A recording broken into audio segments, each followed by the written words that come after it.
أعزائي المشاهدين متابعين برنامج صورة مصرية، أهلا وسهلا بكم وضيف جديد وبرنامجكم صورة مصرية، ألا وهو ضيف عزيز علينا جدا وصورة مصرية من النماذج المشرفة الأستاذ محمد مجدي الحسيني. أهلا وسهلا بحضرتك يا أستاذ محمد. أهلا بحضرتك، سعدنا بيك. احنا جايين النهارده نبارك لك على افتتاح عيادة الدكتور حسين النهارده، والف الف مبروك. الله يبارك في حضرتك، سعداء بتواجدكم معنا جدا.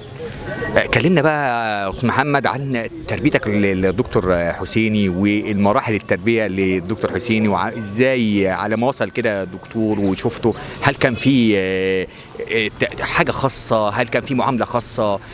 هل قابلتك معاناه؟ قابلتك مشقه؟ والله يا استاذ الفاضل، هو بالنسبه لاسلوب التربيه يجب ان احنا بنكون في البدايه خالص بنتعامل مع اولادنا على ان احنا اقرب الناس اليهم وهم اقرب الناس الينا.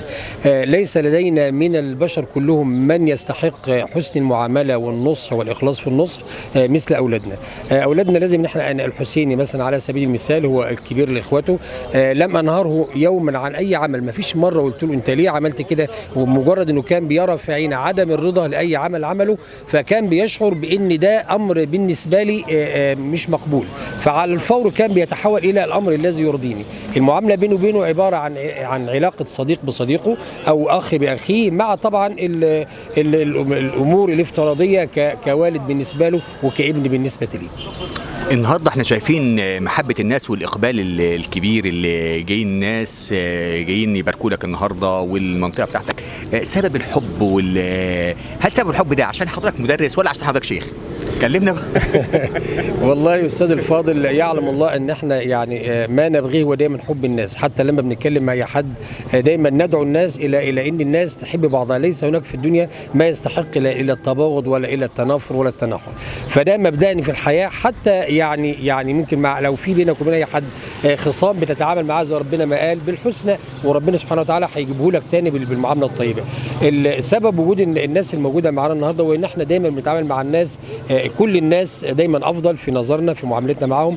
ما فيش حد افضل من حد، بل بالعكس احنا بننظر الى الناس على ان اي حد في الدنيا كلها هو افضل مني، انا مش مفضل عليه الا بتقوى ربنا، ودي امر لا يعلمه الا ربنا سبحانه وتعالى.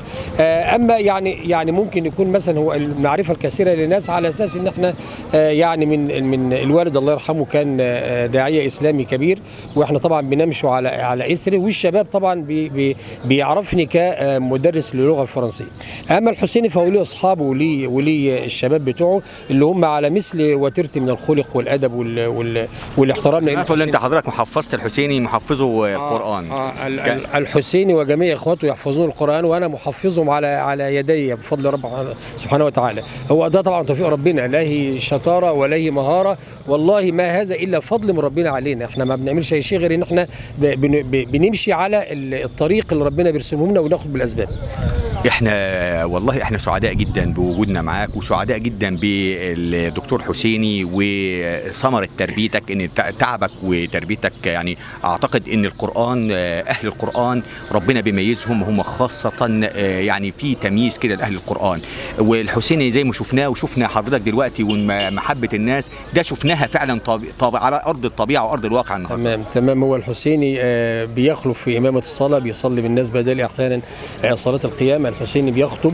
الحسيني يمكن مما ذكرت به قبل ما نفتح العياده، وقلت له بان وصيتي لك هي انك لك كل يوم جزء من القران لابد ان يقرا، مهما لهنا العمل، مهما ان ربنا فتح علينا واعطانا، لان يعني من النهايه لا فضل ياتينا الا بفضل الله، بفضل ما نفعله من حفظنا وحرصنا على القران الكريم. ربنا يبارك لك فيهم يا استاذ محمد، ودايما من نجاح لنجاح، ونشوف ولادك احسن واحسن وتشوفهم احسن واحسن بفضل الله، اولا فضل القران وفضل برضه يعني تربيتك الكويسه ليهم. شكرا جزيلا، واتمنى لكم كل التوفيق والسعاده في القادم ان شاء الله. الشكر لحضرتك، وسعدنا جدا بتواجدكم معنا وبقناتكم الجميله وبرنامجكم الواسع الانتشار، ولكم جزيل الشكر، اسعدتمونا بتواجدكم معنا. اشكرك جزيلا. اعزائي المشاهدين، ده كان لقاءنا مع احد النماذج المشرفه واحد الاباء المربين الافاضل لابنائهم حتى يلقى ثمره كبده وفلذة كبده، دكتور كبير. ان شاء الله نلقاكم وضيف جديد وبرنامجكم صورة مصرية. شكرا، فاصل ونرجع لكم تاني.